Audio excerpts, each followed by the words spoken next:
नमस्कार। तो आज हम बात करेंगे जमशेदपुर एफसी के स्क्वाड के बारे में। तो देखिए काफी अच्छा स्क्वाड लग रहा है जमशेदपुर एफसी का और कुछ अच्छी बेहतरीन साइनिंग्स उन्होंने करी है। तो बिल्कुल मुझे इस साल लग रहा है कि जमशेदपुर एफसी बहुत ही शानदार प्रदर्शन इस सीजन करने वाला है। तो आइए फिर बात करते हैं स्क्वाड के बारे में, कौन सी नई साइनिंग्स हुई है और कितना स्ट्रॉन्ग स्क्वाड इस साल होने वाला है जीएफसी का। So before we start I want to show you one football app. Here you can get all updates related to world football. You can watch live matches here and in case you miss you can also watch highlights. Also, you can pick your favorite team and push notification button on so you will get all latest updates of your team. And also, you can pick your favorite players to know about their current and previous performances. So download one football app. Get the link in the description. तो शुरुआत हम करेंगे goalkeeper से। तो सबसे पहले आते हैं गोलकीपर रहनेस टीपी। तो रहनेस टीपी आपको पता है कि पिछले 2 सीजन से वो जमशेदपुर से जुड़े हुए हैं और दोनों सीजन इन्होंने एकदम तूफानी परफॉर्मेंस दिया हुआ है। और पिछले सीजन जो आईएसएल सीरीज जीता जमशेदपुर एफसी ने, उसमें अहम रोल हम कह सकते रहनेस टीपी का था। तो इस सीजन भी हम यही एक विश्वास रखते हैं कि जमशेदपुर के लिए ये अपना बहुत ही लाजवाब प्रदर्शन करेंगे। और दूसरे जो प्लेयर रक्षित डागर जो कि नई साइनिंग है, तो आपने इनका परफॉर्मेंस देखा गोकुलम में, बहुत शानदार परफॉर्मेंस इनके साइड से मिला है गोकुलम को और इन्होंने भी आई लीग जिताने में गोकुलम के लिए बहुत हेल्प करी है। तो इस सीजन बिल्कुल डिजर्व करते हैं ये जमशेदपुर जैसे बड़े क्लब को। तो इस सीजन हम यहाँ पर इनको कितना देख पाएंगे ये थोड़ी सी अब एक जानने वाली बात होगी, तो मजा आने वाला है। फिर अगले खिलाड़ी मोहित धामी और विशाल यादव। तो देखिए ये अगर मेनली आप देखेंगे तो ये रिजर्व टीम के प्लेयर है। बाकी मोहित धामी जो है वो थोड़ा सा एक अच्छा परफॉर्मेंस देते हैं और विशाल को अभी थोड़ा सा समय लगेगा और वो डेवलपमेंट के हिसाब से है इस स्क्वाड में। तो अच्छा है, अभी प्लेयर्स भी डेवलप हो जाएंगे, गोलकीपर तो फ्यूचर में काम आएंगे। और बाकी first and second choice goalkeeper देखें तो बहुत अच्छे गोलकीपर्स लिए हैं जमशेदपुर एफसी ने, कोई दिक्कत नहीं है। आगे बढ़ते हैं हम डिफेंडर्स की तरफ। तो डिफेंडर्स में सबसे पहले आते हैं कप्तान of Jamshedpur FC Peter Hartley. तो ये खिलाड़ी कितना इंपॉर्टेंट है जमशेदपुर एफसी के लिए, इसका आपको पूरा खेल दिख गया था पिछले सीजन में ही, क्योंकि ये एक ऐसे खिलाड़ी है जो ना सिर्फ डिफेंडर अच्छे हैं, ये समय समय पर गोल्स भी निकालते हैं। तो मतलब एक बहुत ही इंपॉर्टेंट प्लेयर ये है। उसके बाद अगले खिलाड़ी एली साबिया। तो देखिए एली साबिया और पीटर हार्टले की जो जोड़ी है ये कमाल की है। तो ये अभी देखिए पिछले सीजन आपने इनकी पार्टनरशिप देख ली, अभी इस सीजन फिर से वही है, कोई चेंजेस नहीं है। तो अब और अच्छी केमिस्ट्री बन गई है, तो अब आपको और डिफेंस जो है और मजबूत लगेगी। और मैं कहूंगा कि इनकी जो पीछे की बैकलाइन है ना, वही बहुत मजबूत आप कह सकते हैं, क्योंकि केमिस्ट्री बहुत अच्छी बन चुकी है। जैसे अभी हम साइड बैक की बात करें रेंथले की, तो रेंथले ने भी पिछले सीजन काफी अच्छा परफॉर्मेंस किया जमशेदपुर एफसी के लिए। और वैसे इनके एक और साइड बैक जो है रिकी का भी परफॉर्मेंस जो था बहुत शानदार रहा पिछले सीजन। तो इनकी जो पीछे की बैकलाइन है ये तो मैं समझूंगा कि बहुत अच्छी बॉन्डिंग इनमें हो चुकी है, समझ अच्छी हो चुकी है, तो बहुत अच्छी डिफेंस लाइन इनकी रहेगी। फिर अगले खिलाड़ी लालडिन पुइया। तो लालडिन पुइया देखिए आए थे आई लीग से जमशेदपुर एफसी में। तो जमशेदपुर एफसी में इनको चांस जो है वो मिल नहीं पा रहा है, क्योंकि देखिए एक तो ये सेंटर बैक, अभी सेंटर बैक में एली साबिया पीटर हार्टले होते ही है, तो अभी कैसे इनको चांस मिल पाएगा ये भी सोचने वाली बात है कि कोचेस के ऊपर भी थोड़ा सा प्रेशर रहता है। तो देखते हैं अगर इनको चांस मिले तो अच्छी बात है। फिर अगले खिलाड़ी मोहम्मद उवैस, जो कि नई साइनिंग है गोकुलम केरला से और अच्छा प्रदर्शन रहा है इनका केरला के लिए, साइड बैक खेलते हैं और बिल्कुल एक अच्छी साइनिंग में कहूंगा। जब इनको चांस मिलेगा आप एक बेहतरीन प्रदर्शन की उम्मीद इनसे रख सकते हैं। फिर आगे बढ़ते हैं तो अगले खिलाड़ी संदीप मंदी। तो संदीप मंदी को भी आप ऐसा समझ सकते हैं कि ये रिजर्व टीम में मोस्टली अभी आपने डोरंट कप में भी देखा और इनको वैसे चांसेस मिलता है, थोड़ा बहुत ज्यादा नहीं मिलता ये कह सकते हैं, क्योंकि अभी यंग टैलेंट भी है, 20 साल के हैं, तो आगे के लिए अच्छे प्लेयर हैं, आगे फ्यूचर में इनको थोड़ा बहुत गेम टाइम मिलते रहेगा तो आगे के लिए तैयार हो जाएंगे। अगले खिलाड़ी प्रतीक चौधरी, जो कि नई साइनिंग है, बेंगलुरु एफसी से आते हैं और ये भी शानदार प्रदर्शन का रहा बेंगलुरु एफसी के लिए। तो बिल्कुल ये भी बहुत अच्छी साइनिंग में कहूंगा और इनको किस तरह से मौका देंगे कोच जमशेदपुर एफसी में, ये एक देखने वाली बात रहेगी। तो इस तरह से ये थी डिफेंस। अब बात करते हैं आगे मिडफील्डर्स की। तो मिडफील्डर्स में सबसे पहला नाम आता है वेलिंगटन प्रायोरी, जो कि है इनके पुराने खिलाड़ी, जो कि 2018 में जुड़े थे जेएफसी से, उसके बाद एक क्लब छोड़ा था इन्होंने, अब वापसी आया है, घर वापसी हुई है इनकी और ये संभालेंगे मिडफील्ड की कमान। तो बहुत ही ज्यादा इंपॉर्टेंट प्लेयर होने वाले इस सीजन जमशेदपुर एफसी के लिए। उसके बाद अगले खिलाड़ी जितेंद्र सिंह। तो जितेंद्र सिंह जो है इनका पिछला सीजन जो मैं कहूंगा बहुत शानदार निकला। इनको पिछले सीजन कोच के द्वारा काफी चांसेस दिया गया, मैच टाइम दिया गया और इन्होंने बखूबी उस रोल को निभाया। तो बिल्कुल अभी आपको एक बहुत अच्छा प्लेयर मिल चुका है पिछले सीजन के परफॉर्मेंस के हिसाब से अगर आप देखें तो इस सीजन भी जितेंद्र सिंह एक बहुत इंपॉर्टेंट प्लेयर होने वाला है जीएफसी के लिए।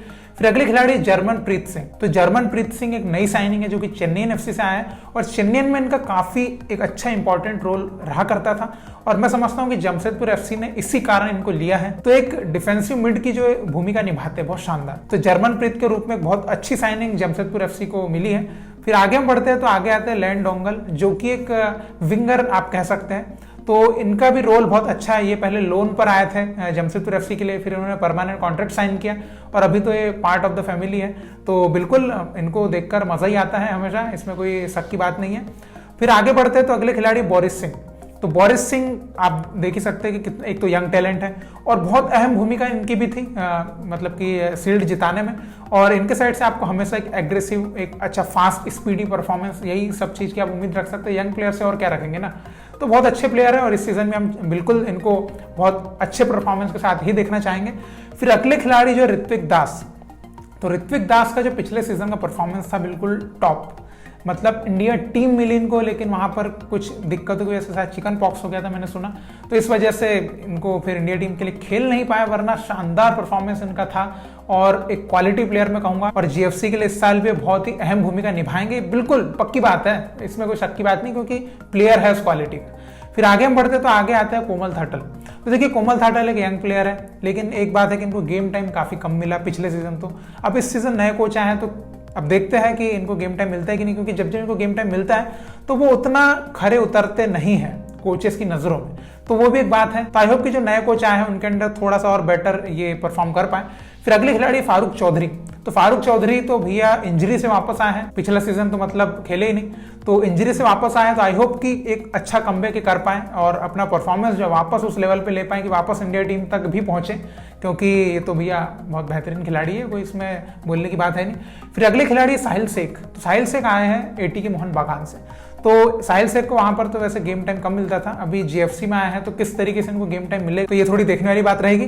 तो ये हो गई इनकी मिडफील्ड। अब हम आगे बढ़ते हैं फॉरवर्ड लाइन पे। तो फॉरवर्ड लाइन ही तो इनकी मेन बनी है इस सीजन। तो फॉरवर्ड में सबसे पहले आते हैं हैरी सॉयर, जो कि आते हैं ऑस्ट्रेलिया से, जो इनकी एक एशियन साइनिंग हम कह सकते हैं। और ये कमाल के स्ट्राइकर है, मतलब कि एक तो हाइट वाइट भी बिल्कुल, और हेडिंग दो या फिनिशिंग के मामले में इनका आप अगर गोल टैली देखें, इनके स्टार्ट्स अगर आप देखते हैं गोल स्कोरिंग के, कमाल स्टार्ट्स हैं, कमाल। तो मैं बिल्कुल समझता हूं कि बहुत अच्छी तरह से चुना गया इन प्लेयर को जीएफसी के लिए। और उसके बाद अगले खिलाड़ी जे थॉमस, जो कि इंग्लैंड से हैं और ये भी नई साइनिंग है। और ये जो प्लेयर है ये आर्सेनल के यूथ प्रोडक्ट है और इनको काफी अच्छा एक्सपीरियंस है। जैसे आपको पता है इंग्लैंड में फिजिकल फुटबॉल बहुत होता है, तो उस रूप में आप देख सकते हैं कि ये एक अहम भूमिका निभाएंगे जीएफसी के लिए इस सीजन के लिए। फिर अगले खिलाड़ी जो है वो है चिमा चिकू। तो चिमा चिकू का आपको पता ही है कि चिमा चिकू पिछले सीजन में मिड सीजन में आए थे जीएफसी के लिए और 7 गोल मारे इन्होंने और अहम भूमिका निभाई जीएफसी को शील्ड जिताने में। तो इनके ऊपर तो आपको मतलब कोई शक की बात ही नहीं, भैया क्वालिटी प्लेयर है और इस सीजन भी गोल स्कोरिंग मशीन कह सकते हैं आप इनको भी। तो मजा आएगा इनको देखने में। अब आगे आते हैं आपके एक अलग ही फैन बेस है इनका, सुपर सब के मामले में है ना, सुपर सब वाला फैन बेस है इनका। अलग ही आते हैं तो लोगों की नजरों में रहता है कि भैया ये आया सुपर सब, अब गोल करेंगे। तो बिल्कुल ईशान भाई के बारे में क्या बोले, ईशान भाई तो अब बिल्कुल एक टॉप प्लेयर बनते जा रहे हैं धीरे धीरे। और अभी फ्रेंडलीज में जमशेदपुर एफसी के लिए काफी गोल्स मार रहे हैं, जैसे आप देख रहे होंगे, अगर अपडेट्स देख रहे होंगे जेएफसी की, तो काफी गोल से कर रहे हैं। तो आई होप कि जो नए कोच आए हैं उनके अंडर इनको एज अ सब्स्टिट्यूट के अलावा प्लेइंग 11 में भी जगह मिल पाए और थोड़ा इनका गेम जो है और इम्प्रूव हो पाए एज अ प्लेइंग 11 प्लेयर के रूप में, तो ताकि इंडिया टीम को भी एक अच्छा प्लेयर मिल पाए, तो वही हम चाहेंगे। फिर इसके बाद हम बात करते हैं कोच की, प्लेयर की बात तो हो गई। तो कोच आए हैं इनके नए, तो इनके नए कोच आए हैं इंग्लैंड से एडी। और ये कोच जो है मैं बताना चाहूंगा कि इनको जो है एक्सपीरियंस है यूथ के साथ काम करने का बहुत अच्छा, मतलब अभी भी इंग्लैंड के अंडर 21 वगैरह, अंडर 19 इनके साथ इन्होंने बहुत लंबे अरसे तक काम किया, तो इनको ये पता है कि यूथ के साथ काम कैसे किया जाता है। तो मैं समझता हूँ कि देखिए अभी जीएफसी में भी काफी यंग टैलेंट्स है, काफी यंग प्लेयर्स हैं, तो ये जो है ना उनको निखार सकते हैं बहुत अच्छी तरह से, तो जो कि आगे और बेहतर प्लेयर बन जाएंगे। तो ये जो कोच है मैं अच्छी साइनिंग समझूंगा। बाकी अब देखते हैं कि आईएसएल में ये सक्सेसफुल हो पाते हैं या नहीं, तो लेट्स सी, क्योंकि देखिए अभी थोड़ी जिम्मेदारी इनके ऊपर ज्यादा है, क्योंकि अभी जो आईएसएल शील्ड जीता हुआ है जीएफसी ने, तो उस परफॉर्मेंस का जो लेवल है उसको भी मेंटेन करना है इनको। तो देखते हैं कि कैसे ये अपना रोल निभा पाते हैं जीएफसी के लिए। तो यही था पूरा स्क्वाड जमशेदपुर फुटबॉल क्लब का, और मैं समझता हूँ कि बहुत अच्छा स्क्वाड मुझे लगा। और जो स्ट्राइकिंग है ना जमशेदपुर की, बहुत कमाल स्ट्राइकर्स लिए हैं इन्होंने, जो कि बिल्कुल इनको फिर से आईएसएल शील्ड जिताने का दम रखते हैं, मैं सीधे सीधे कह सकता हूं। बहुत अच्छा स्क्वाड लगा मुझे, मतलब बैलेंसिंग स्क्वाड लगा, ज्यादा कोई ऐसा भी नहीं कि बहुत एक्स्ट्राऑर्डिनरी या बहुत बेकार, एकदम परफेक्ट स्क्वाड में जमशेदपुर एफसी का मुझे लगता है। बाकी आप क्या समझते हैं कि जमशेदपुर एफसी क्या इस साल भी आईएसएल शील्ड जीत सकता है? तो आपको अगर लगता है तो जरूर कमेंट में बताइएगा। और आपको कौन सी साइनिंग्स बहुत अच्छी लगी जमशेदपुर एफसी के लिए? देखिए, मुझे तो स्ट्राइकर्स काफी पसंद आए जमशेदपुर एफसी के, मतलब बहुत अच्छे स्ट्राइकर्स उन्होंने लिए हैं और मजा आएगा जमशेदपुर एफसी का मैच देखने में। मतलब गोल स्कोरिंग जो प्लेयर्स लिए हैं, गोल स्कोर करने वाले, मतलब एकदम तूफानी स्ट्राइकिंग फोर्स है जमशेदपुर एफसी के पास इस सीजन। तो बिल्कुल बहुत मजा आएगा। तो आप आपकी जो भी राय है जमशेदपुर एफसी से रिलेटेड आप जरूर कमेंट में लिख के बताइएगा। तो इसी तरह भारतीय फुटबॉल को सपोर्ट करते रहिए। बहुत बहुत शुक्रिया वीडियो देखने के लिए। जय हिंद, जय भारत।